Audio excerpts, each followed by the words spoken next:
नमस्कार। वीप दर्पण में आप सभी का स्वागत है। आज के मुख्य अंश। 19 अप्रैल को होने वाले मतदान के उपलक्ष्य में निर्वाचन अधिकारी का मीडिया से रूबरू।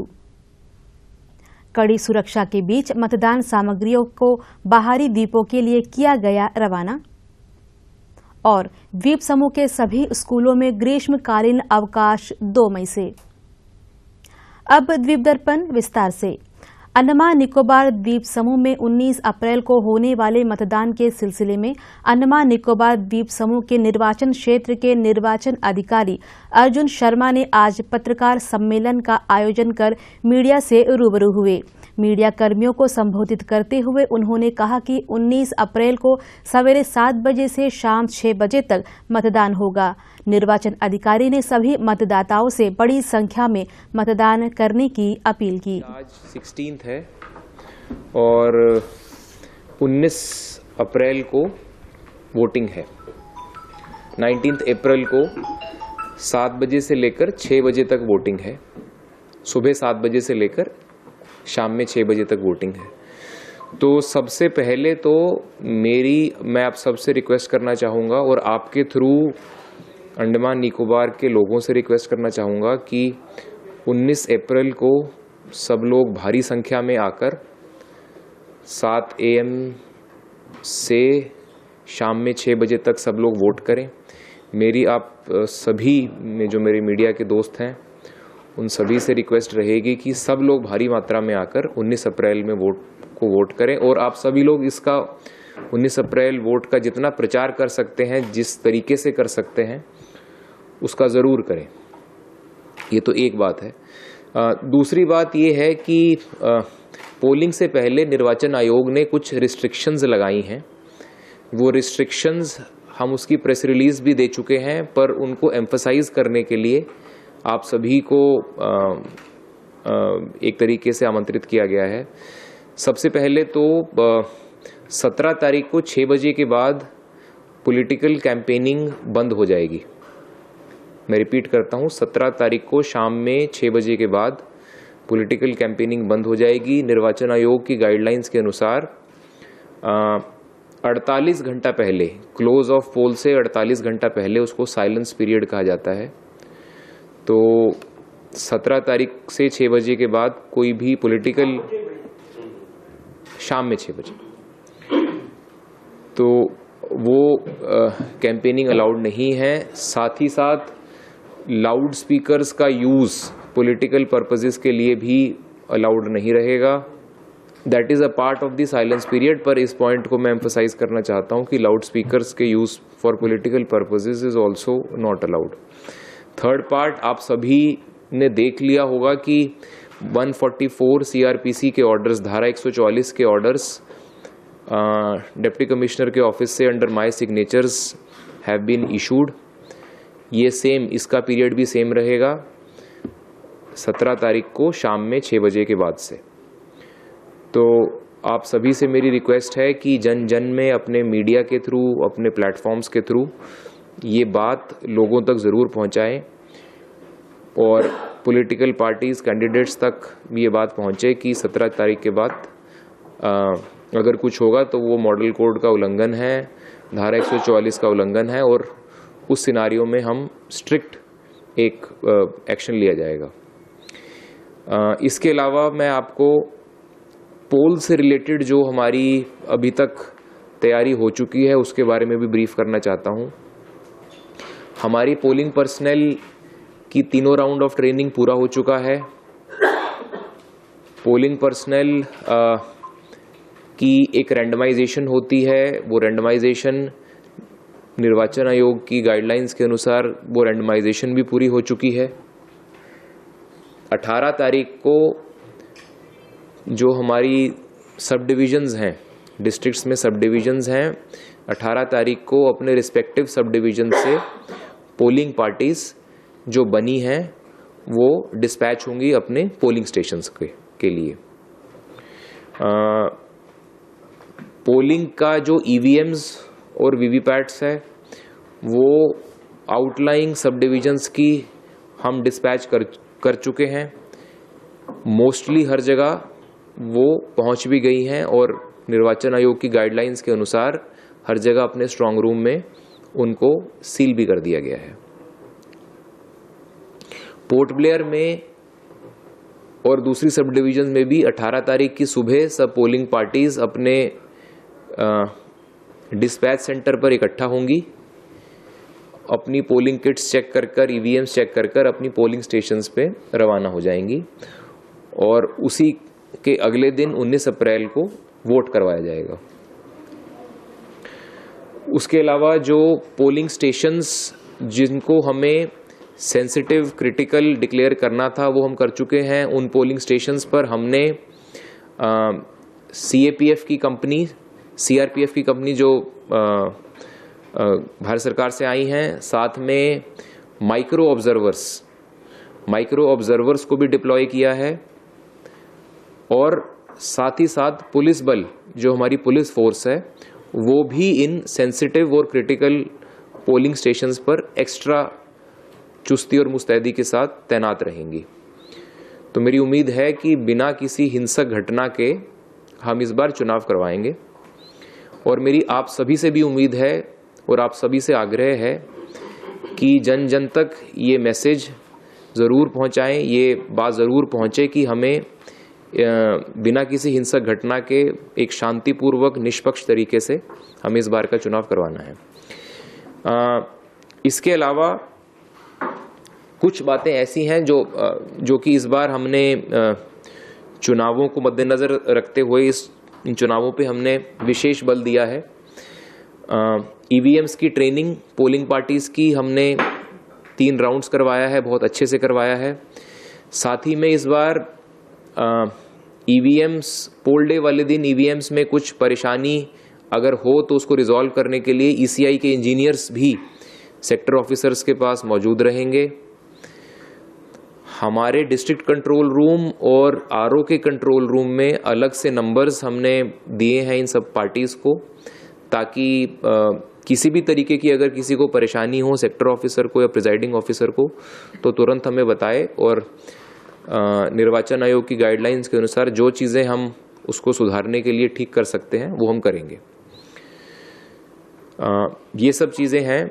साथ ही साथ इस बार एक नया कदम और लिया गया है कि 50% ऑफ द पोलिंग स्टेशंस, हमारे कुल 412 पोलिंग स्टेशंस हैं, टोटल 206 पोलिंग स्टेशंस पर हम वेबकास्टिंग करवा रहे हैं। तो हम उन 206 पोलिंग स्टेशंस को यहाँ कंट्रोल रूम से, जो हमारा कंट्रोल रूम है उसको लाइव 24/7 देख सकते हैं। इसमें आइसोलेटेड क्रिटिकल वाले पोलिंग स्टेशंस भी रखे गए हैं। तो हमारी निगरानी पोल डे से पहले और उसके बाद सभी पोलिंग स्टेशंस पे बनी रहेगी। ये सब बातें पोल के अरेंजमेंट से रिलेटेड है। मेरे मेन इस प्रेस कॉन्फ्रेंस के 2 मुद्दे हैं। सबसे पहले, जैसा मैंने पहले कहा, कि जन जन तक ये बात पहुंचे कि 19 तारीख को सब लोग वोट करने आए, और दूसरा ये कि 17 तारीख को 6 बजे के बाद जो हमने रिस्ट्रिक्शंस लगाई हैं as per guidelines of election commission, वो बात सभी तक पहुंचे और सब लोग उसका पालन करें। अंडमान निकोबार द्वीप समूह निर्वाचन क्षेत्र में स्वतंत्र, निष्पक्ष और शांतिपूर्ण चुनाव का संचालन सुनिश्चित करने के लिए और सावधानीपूर्वक अग्रिम योजना, कठोर कार्यान्वयन और सक्षम प्राधिकारी के तहत करीबी पर्यवेक्षण आवश्यक है।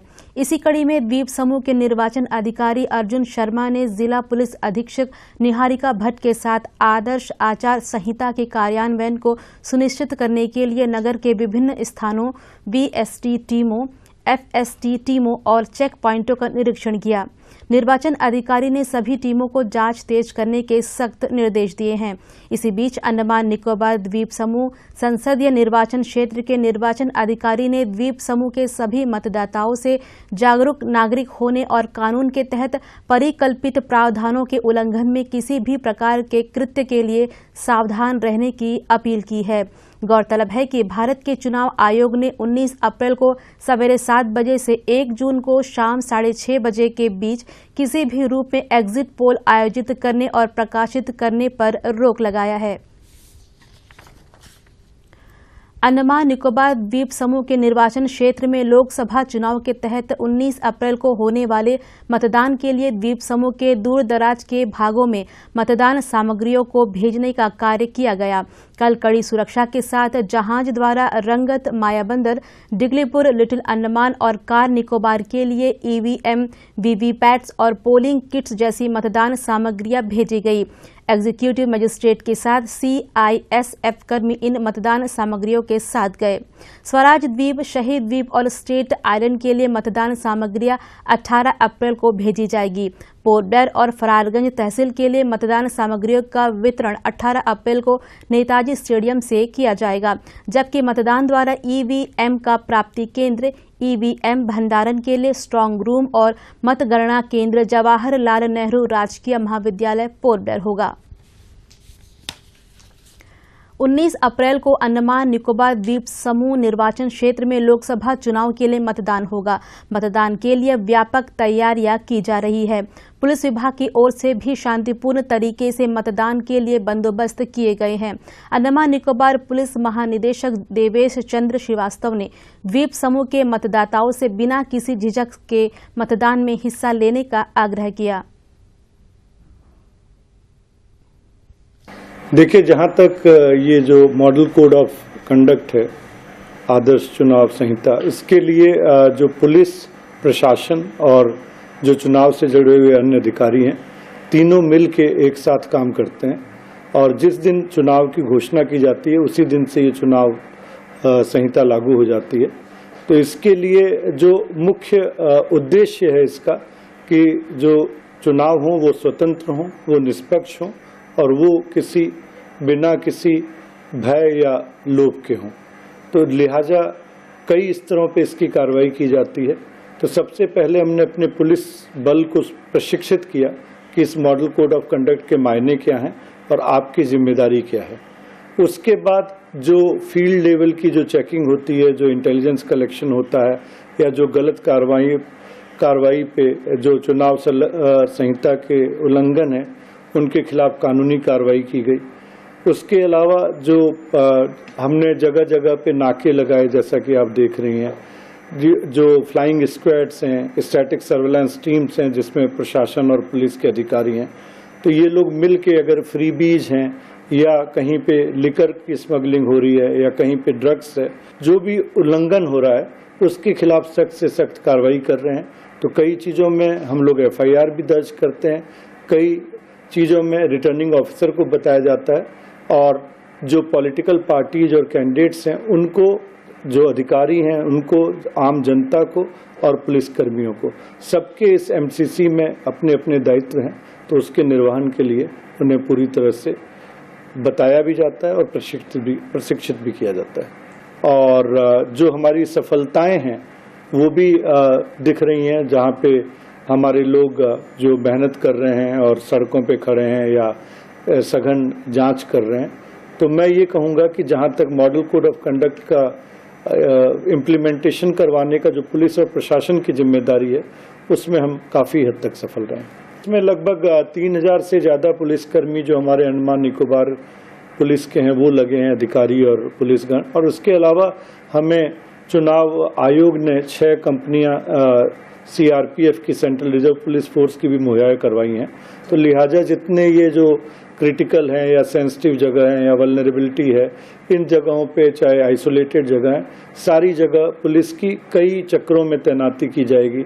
जैसे हमने सेक्टर ऑफिसर्स भी बनाए हैं, सेक्टर ऑफिसर्स के ऊपर जो DYSP और इंस्पेक्टर रैंक के सुपरवाइजरी ऑफिसर्स भी लगाए गए हैं। तो कुल मिला के बहुचक्रीय ये सुरक्षा प्रणाली में ये सुनिश्चित किया गया है कि सुपरविजन भी अच्छा रहे और हमारा कवरेज भी अच्छा रहे।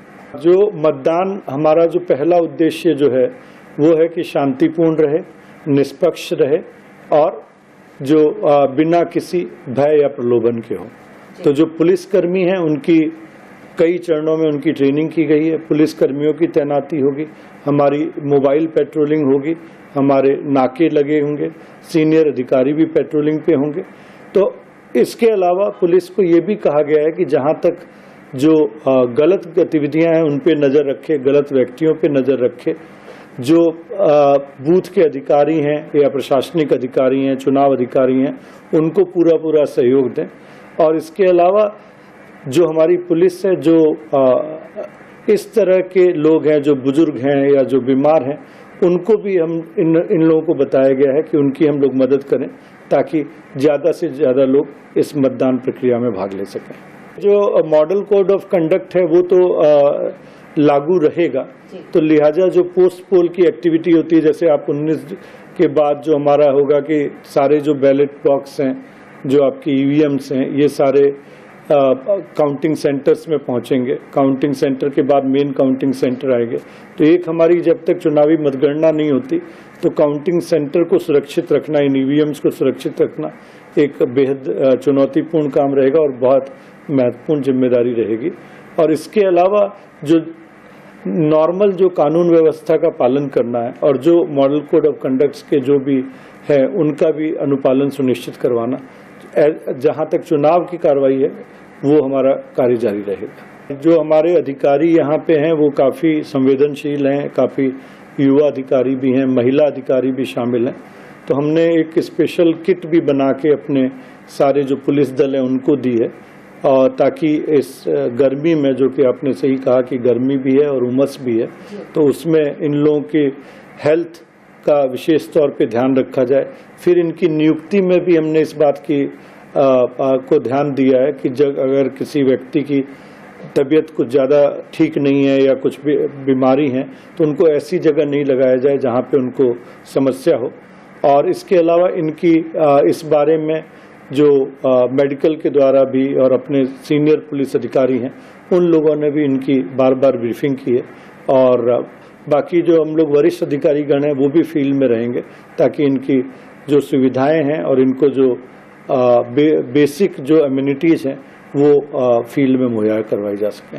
मेरा जो एक ही पुलिसकर्मियों को जब भी मैंने बात की, एक ही बात की है कि वो लोग पूरी तरह से निष्पक्ष रहें और पूरी तरह से अपने काम के प्रति समर्पित रहें। और हमारा काम लोगों को सुरक्षा प्रदान करना है, चाहे वो मतदान कर्मी हैं, चाहे वो ये उम्मीदवार हैं, चाहे मतदाता हैं। तो हमारे लिए मतदाता को पूरी तरह से सुरक्षा मुहैया करवाना, उनके लिए जो सामान्य सुविधाएं हैं उनको उपलब्ध करवाना, और मतदाता इस चीज़ को, पुलिस को वैसे एक दोस्त के रूप में, एक मित्र के रूप में देखें और एक फैसिलिटेटर के रूप में देखें। और इसी के साथ साथ जो अराजक तत्व हैं और जो बदमाश किस्म के लोग हैं वो पुलिस से डरें और उन पे पुलिस का पूरा नियंत्रण रहे। मतदाताओं से मेरा यही अनुरोध रहेगा जो चुनाव आयोग और चुनाव अधिकारी बार बार करते रहे हैं, और हम लोग इसके लिए काफ़ी स्वीप की एक्टिविटी भी हमने की है कि ज़्यादा से ज़्यादा संख्या में मतदान में भाग लें। किसी भी तरह का उन्हें भय नहीं होना चाहिए, किसी भी तरह का संकोच नहीं होना चाहिए। पूरा पुलिस, पूरा प्रशासन और पूरी चुनाव प्रणाली उनके सहयोग के लिए और उनकी मदद के लिए तत्पर है, और वो घरों से निकलें और अपने वोट का जरूर उपयोग करें और मतदान केंद्रों तक आकर अपना वोट दें। भारत के निर्वाचन आयोग ने सख्त निर्देश जारी करते हुए मतदाताओं द्वारा अपने मताधिकार का प्रयोग करते समय मतदान केंद्रों के भीतर और मतदान केंद्रों की 100 मीटर की परिधि में किसी भी मोबाइल, कॉर्डलेस और वायरलेस फोन सेट के इस्तेमाल पर रोक लगाया है। अंडमान निकोबार द्वीप समूह संसदीय निर्वाचन क्षेत्र के निर्वाचन अधिकारी ने द्वीप समूह के सभी मतदाताओं से अपील की है कि वे मतदान के लिए केंद्र पर जाते समय अपने साथ ऐसा कोई भी उपकरण या सामान नहीं ले जाए। इस बीच दक्षिण अंडमान जिला मजिस्ट्रेट अर्जुन शर्मा ने सीआरपीसी की धारा 144 के तहत प्रदत्त शक्तियों का प्रयोग करते हुए 17 अप्रैल शाम 6 बजे से 20 अप्रैल की अवधि के दौरान संपूर्ण दक्षिण अंडमान जिले के अंतर्गत गैर कानूनी सभाओं पर प्रतिबंध लगाने और सार्वजनिक बैठक आयोजित करने पर रोक लगाने का आदेश दिया है। हालांकि निषेधाज्ञा आदेश नागरिकों के अपने सामान्य व्यवसाय और कामकाज पर जाने और यहां तक कि धार्मिक कार्यों, विवाह, अंत्येष्टि और मतदान के उद्देश्य से मतदान केंद्रों के अंदर लोगों के इकट्ठा होने पर लागू नहीं होता है, जब तक कि वे किसी भी चीज अवैध या अशांति फैलाने या शांति भंग करने में शामिल न हो। द्वीप दर्पण की अगली कड़ी इस ब्रेक के बाद।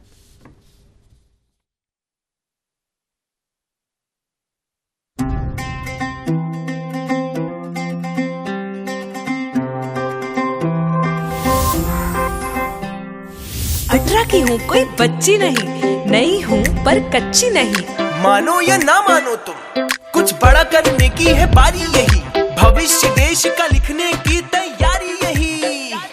बचपन से अब तक मेरी माटी ने दुलारा, आज मुझको है मेरे देश ने पुकारा। आज चल पड़े हैं हम सबके कदम, बदलने भाग्य देश का निकल पड़े हैं हम। आज चल पड़े हैं हम सबके कदम, बदलने भाग्य देश का निकल पड़े हैं हम। हो बनेगा देश महान जब वोट करेंगे हम।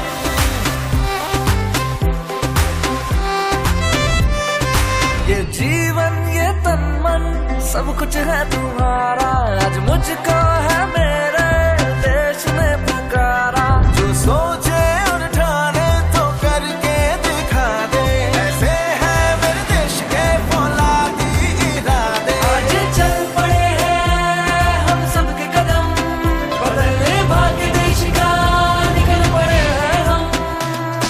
हो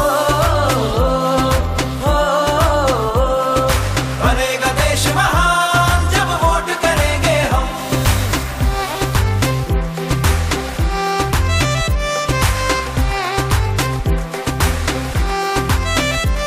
क्या तेरा क्या मेरा सब तुझ पे ही बारा, आज मुझको है मेरे देश ने पुकारा। अपनी यारों की खाओ कसम, बदलने भाग्य देश का निकल पड़े हैं हम।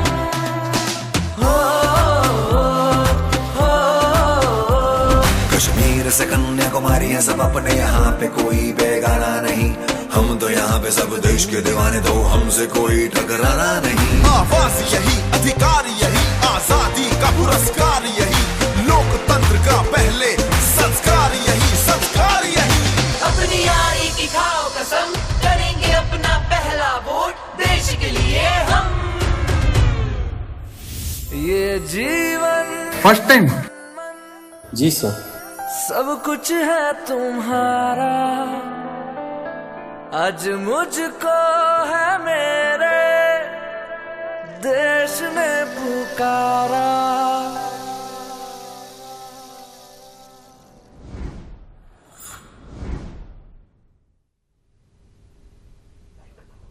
अंतराल के बाद कार्यक्रम में आप सभी का पुनः स्वागत है। नशा मुक्त भारत अभियान के तहत अंडमान निकोबार पुलिस द्वीप समूह में नशीले पदार्थों पर लगाम लगाने का भरसक प्रयास कर रही है और इसमें सफलता भी मिली है। जब्त किए गए 102 केस प्रॉपर्टीज को आज NDPS एक्ट के तहत नष्ट किया गया। 102 मामलों में 77 किलोग्राम मैथ, लगभग 80 किलोग्राम गांजा और अन्य नशीले पदार्थों को आज नष्ट करने की प्रक्रिया की गई। पुलिस विभाग के आला अधिकारियों की निगरानी में उचित तरीके से इन जब्त किए गए नशीले पदार्थों को नष्ट किया गया।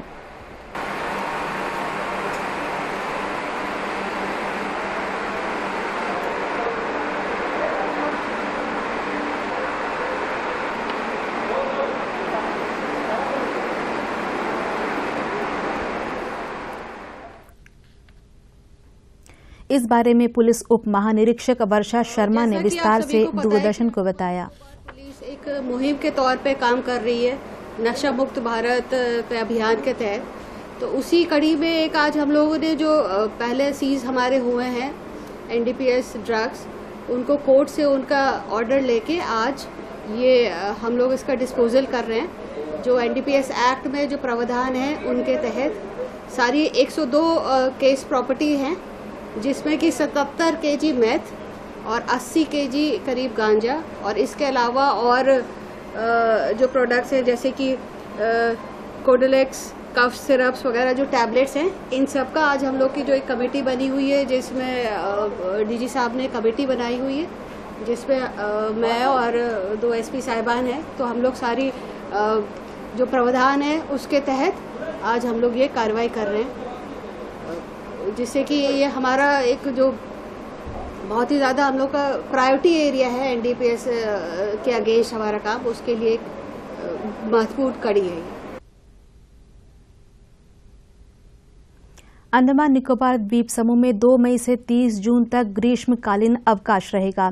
इस दौरान द्वीप समूह के सभी स्कूल बंद रहेंगे। इस संबंध में अंडमान निकोबार द्वीप समूह के माननीय उपराज्यपाल ने द्वीप समूह के सभी स्कूलों में 60 दिनों के लिए ग्रीष्मकालीन अवकाश की घोषणा की है। सभी स्कूल 1 जुलाई को फिर से खुलेंगे। अंडमान निकोबार अग्निशमन और आपातकालीन सेवा की ओर से 14 से 20 अप्रैल तक इन द्वीपों में अग्निशमन सेवा सप्ताह मनाया जा रहा है। इस सिलसिले में कई जागरूकता गतिविधियां आयोजित की जा रही है। कल अग्निशमन सेवा कर्मियों के लिए योग सत्र का आयोजन किया गया। योग अनुदेशक की निगरानी और मार्गदर्शन में अग्निशमन सेवा की अधिकारियों और कर्मियों ने योगा अभ्यास किया।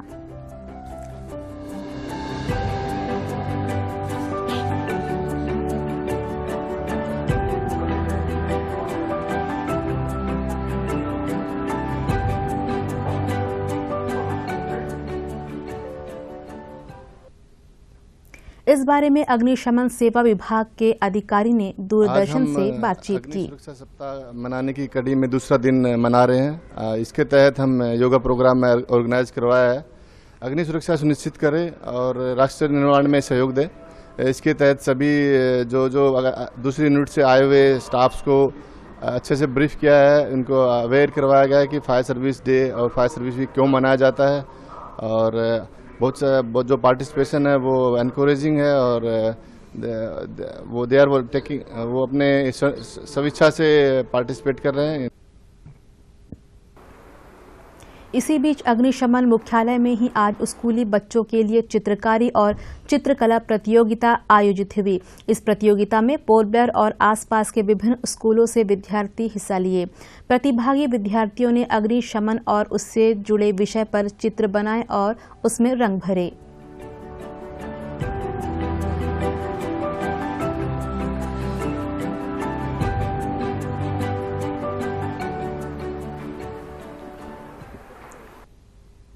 प्रतिभागी विद्यार्थियों ने अपने अनुभव दूरदर्शन से बांटा। ये डे फायर सेफ्टी वीक बहुत स्पेशल रहता है क्योंकि जो फायर फाइटर्स है वो हमें हमेशा वो जो फायर है उससे वो बुझा देते हैं और वो उसे हमें सेफ रखते हैं। और जब फायर लगता है उस टाइम में वो फायर जो रहता है वो उन्हें बुझा देता है और हम लोग सबको उधर से निकाल लेते हैं। हम लोग सब आपको सारे फायर फाइटर्स को बोलना चाहते हैं थैंक यू हमें सब सुरक्षित रखने को। ये ड्राइंग है वो fire safety measure in school, मतलब कि स्कूल में हमें कैसे पूरा सेफ्टी रखना चाहिए फायर का। और वो जब फायर फाइटर्स जब नहीं रहते उस टाइम में हमें क्या करना चाहिए। ये फायर सेफ्टी का ड्राइंग है। अगर कुछ इमरजेंसी आता है तो वो 112 या फिर 101 में कॉल करें। और सबसे पहले आग लगता है तो सबसे पहले बाहर जाके फिर इमरजेंसी नंबर में कॉल करें। माचिस से सबसे दूर रहे और स्मोकिंग ना करें। और अब अंतरद्वीपीय जलयान यात्रा संबंधी सूचना। MV बाराटांग स्वराज द्वीप की यात्रा पर कल सवेरे 6:30 बजे फिनिक्स बे जेट्टी से प्रस्थान करेगा और इसकी वापसी कल ही सवेरे 9 बजे स्वराज द्वीप से पोर्ट ब्लेयर के लिए होगी। MV छोलदारी शहीद द्वीप की यात्रा पर कल सवेरे 6:30 बजे फिनिक्स बे जेट्टी से प्रस्थान करेगा और इसकी वापसी कल ही सवेरे 8:45 पर शहीद द्वीप से पोर्ट ब्लेयर के लिए होगी। MV छोलदारी शहीद द्वीप की यात्रा पर कल दिन में 11 बजे फिनिक्स बे जेट्टी से प्रस्थान करेगा और इसकी वापसी कल दोपहर 2:30 बजे स्वराज द्वीप से पोर्ट ब्लेयर के लिए होगी। MV जॉली बॉय स्वराज द्वीप की यात्रा पर कल दिन में 11:30 बजे फिनिक्स बे जेट्टी से प्रस्थान करेगा और इसकी वापसी कल ही शाम 3:30 बजे शहीद द्वीप से पोर्ट ब्लेयर के लिए होगी।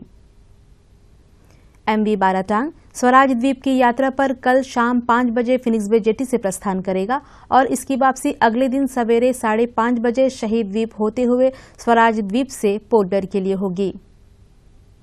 MV रंगत, शहीद द्वीप, स्वराज द्वीप, स्टेट आइलैंड, कदमतला और लॉन्ग आइलैंड होते हुए रंगत की यात्रा पर कल सवेरे 7 बजे फिनिक्स बे जेटी से प्रस्थान करेगा और इसकी वापसी अगले दिन सवेरे 7 बजे उन्हीं रास्तों से होते हुए रंगत, स्वराज द्वीप और लॉन्ग आइलैंड होते हुए पोर्ट ब्लेयर के लिए होगी। सभी जलयानों के यात्रा कार्यक्रम मौसम की स्थिति पर निर्भर होंगे। और अब अंत में आज के मुख्य अंश एक बार फिर।